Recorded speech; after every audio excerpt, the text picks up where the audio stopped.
মই দিহাই কৈছোঁ। কবি দেৱজিৎ গোস্বামী। মই দিহা। শাশ্বত স্বপ্নস্ৰোত সাঁচিপাতৰ ৰঙীন পৃষ্ঠা এখন। মোৰ দুয়োপাৰে ঐশ্বৰ্যশালী মাটিৰ মানুহৰ শান্তিৰ বন্দনা। চিৰশাশ্বত য'ত ভাল পোৱা। নাহৰ শাকক মৰমতে জীপাল কৰি তেতিয়াও বৈ আছিলোঁ মই।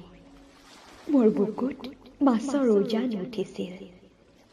নিৰ্জন পুৱা হাবিতলীয়া বাটেৰে গৰু গাড়ীত বজাই দি কোনোবা আঁতৰি গৈছিল শনিবৰীয়া হাতলৈ বুলি।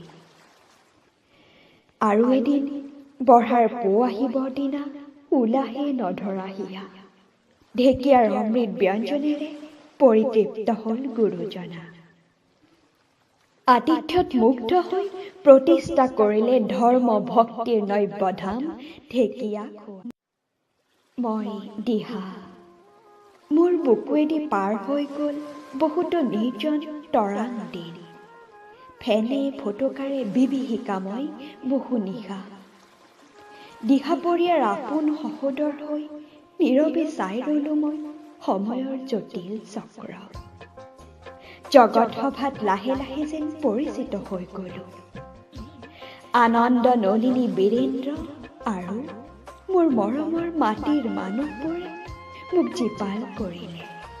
আত্মতৃপ্তিৰে গুণগুণালো মই দিহা। সৌন্দৰ্যৰ পূজা কৰি কৰি দেউলীয়া হোৱা কবি আনন্দ চন্দ্ৰই কাব্য সাধনা কৰে বকুল বনত। সাগৰলৈ বুলি পাতিটো পাৰি ননীলৈ অপেক্ষা কৰে কবি নলিনী ধৰে।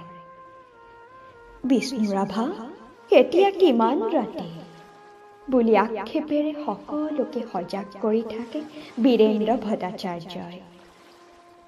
মই চাই ৰওঁ সুন্দৰৰ সাধনা। মই দিহা। বুকুৰ উমেৰে জীপাল কৰি ৰাখিছোঁ ইপাৰ সিপাৰ দুয়ো দিপাৰ। সোণোৱালী শইচ পথাৰ নীলাভ আকাশ মুখৰিত সুগন্ধিত বতাহ। মেটমৰা এবুকু আকলোৱা ভাল পোৱা।